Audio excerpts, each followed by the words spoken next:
ह्या ब्लाऊजवर कुठल्या कुठल्या साड्या जातात, तर हे बघा, हाही कलर किती सुंदर जातो, हे पहा, है ना. ही साडी पण विक्रीला आहे. स्पेस सिल्क म्हणतात याला.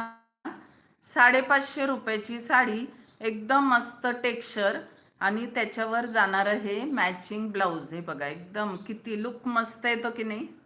खूप छान साडी आहे. 550 रुपये आणि ब्लाऊज जातं 350 रुपये. आता याच्यावर मी तुम्हाला जे बोलले की कुठलाही कलर मस्तच जातो, तर आपण थोडंसं बघूयात किती मस्त जातो. हे बघा, ब्राऊन शेडही अगदी छान मस्त जाते एकदम. ब्लॅक शेडही छान जाते. माझ्याकडे आता ब्लॅक नाही आहे. नंतर हा जो ओनियन